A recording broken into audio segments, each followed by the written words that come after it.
Hey guys, Kate here. Today I want to talk about an uncomfortable topic for many of us, but one I feel is necessary: shame. Now, I know no one actually wants to talk about shame or address their own sources of shame, but I think this is important because for many women, there's a sort of internalized shame around infertility. We feel inadequate and unworthy, and this just makes the whole process even more agonizing. When we can relinquish our shame and instead embrace the vulnerability of our fertility journey, it opens up some opportunity for healing.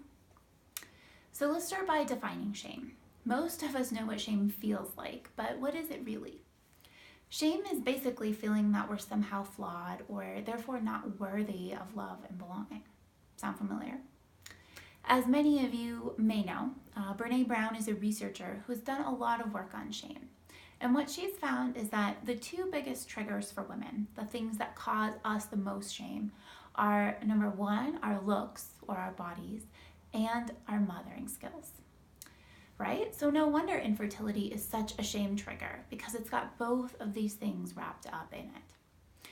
On the one hand, fertility may not be about how we look per se, but it's about our bodies being perfect and behaving the way we think they should. And in our society, women's bodies are considered fair game to be judged or for anyone and everyone to have opinions about them. As a result, we're constantly judged by others and by ourselves. We constantly feel like our bodies aren't good enough. So not getting pregnant, just another way our bodies are imperfect, right? And we feel shame around that, understandably so. And on the other hand, our mothering skills are a big shame trigger too. In our society, our worthiness as women is often defined by our relationship to motherhood, and we judge women for every aspect of it. How long we breastfeed, how far apart our kids are, what we let them eat. We judge and shame women for all of these things. And when we can't get pregnant, well, so much for having mothering skills. I can't even make a baby. What kind of mother am I going to be? Blah, blah, blah, blah, blah. Down the rabbit hole of shame, right? So what's really underneath all this shame? Our judgment of ourselves. We judge other women who aren't pretty enough or good enough mothers, often to cover our own shame in these areas. And then we turn around and we judge ourselves for these exact same things.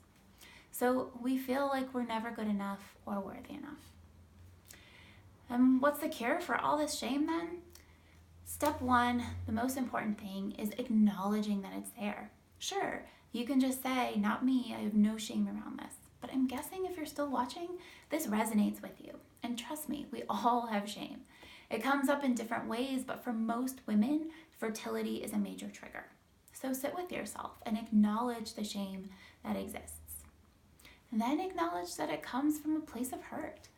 Maybe from past wounds and certainly from a pattern in judgment from yourself. And once you acknowledge these things, you can open yourself to healing your shame. When you notice your judgmental thoughts come up, stop and say, no, this is coming from a place of hurt. Then give yourself a positive statement instead. Say something like, body, whatever faults you may have, or any other judgmental thought you're having, I totally and completely love and accept you. Body, even though you're not getting pregnant right now, I totally and completely love and accept you. You might do this 20 or 50 times a day. Once you start noticing the hurtful thought patterns, you will be amazed at how many there are. But don't judge yourself for them.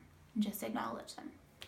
And over time, as you start to share these positive statements with your body, you may start to notice some of the judgment and shame diminish. It probably won't go away completely, because that's life. But once it starts to release its hold over you, you can embrace the vulnerability of your situation instead. You can embrace the fact that it hurts, that it sucks, that life's not fair, and that you need help. You can embrace what you really want and need from this situation. And sometimes when we embrace this vulnerability and hurt and open ourselves to it, we find some light there too. In my experience, the most difficult and challenging moments in life can also bring us the most beauty. We see people who are willing to go out of their way for us. We find gratitude in small gestures, and we realize the connections and love we have in our lives are there to hold us up in precisely these times of struggle. And that can be a beautiful thing.